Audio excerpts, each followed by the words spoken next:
Hello and welcome to another video, and on this episode I'm going to be talking about why I love Kuzu no Honkai. So I managed to fit one more of these in before my big move comes up, and I decided to do it on one of my favourite anime of 2017 so far. Although admittedly that's not saying a whole lot since the year just started and there haven't been many shows that have caught my attention this season. When browsing through AniChart, most of what I saw was pretty boring, but the synopsis to this was eye-catching.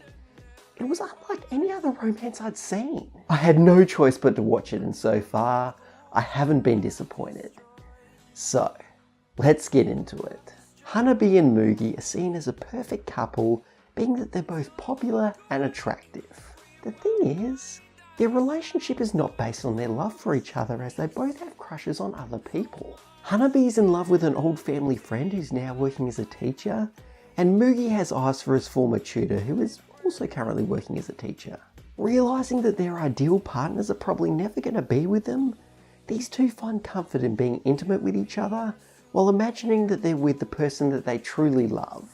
A few of you might be pretty creeped out right now. This is certainly an unsettling take on romance. But that's what drew me in. I've seen the love is happiness storyline many times. I've also seen the love is painful story quite a bit, and a lot of the more well-rounded romances will combine the two, showing that love can be both joyful and heartbreaking. However, it's much rarer for me to come across the love is demented approach. It's usually reserved for incest anime like Koikaze, but this doesn't have anything to do with incest, or at least not yet. This show is more about how unrequited love can be so miserable that you resort to using somebody else as a semi-replacement. It's a practice that I'm sure happens a lot in real life, and it's usually seen as scummy. When somebody uses another person in a relationship, they're usually seen as the villain. People cry out, "How dare you use somebody else's love for your own selfish desires, you bastard!" Although the partnership between Hanabi and Mugi is completely consensual. So that belief gets flipped on its head since they're both okay with being used. This dynamic is fascinating to me. With all of this taken into account, I'm not sure if I approve of what they're doing yet. I'm going to have to get more details about them from later episodes, and I'm very much looking forward to finding out more.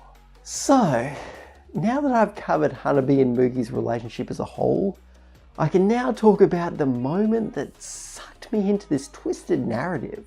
Partway through episode 1 there's a love scene, and I use the word love in the loosest sense of the word because this scene disturbed the fuck out of me. Even though it was consensual, both parties wanted this to happen, it still seemed like I was watching somebody get violently molested against their will, and I felt somewhat sick afterwards. At the end of the first episode, my reaction was, well, fuck.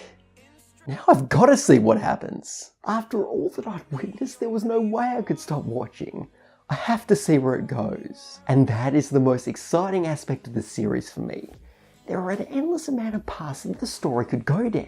One of the more obvious ones is that the two leads could genuinely end up falling for each other, and I think this has a high probability of occurring. Another is that the teachers they're in love with could get involved in some way, and I'm pretty sure this is going to happen. I'm just not entirely sure how they're going to get involved.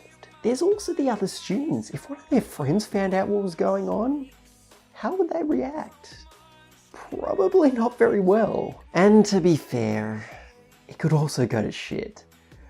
I hope that doesn't happen, however, it is a possibility. I could find all these answers in the manga since there's 44 chapters over on Crunchyroll, but I don't want to spoil myself. I want to see how this plays out in the anime.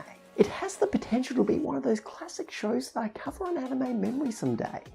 I could see myself making a video about how heavily this impacted me. So if you're looking for something more interesting to watch this season, Kuzu no Honkai is really enjoyable as long as you have the stomach for it.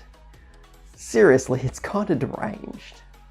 So anyway, thank you very much for watching. If you enjoyed this video, please leave a like. If you have any feedback, feel free to leave a comment, and if you want to see more, feel free to subscribe as well. Thanks again, and I'll see you next time.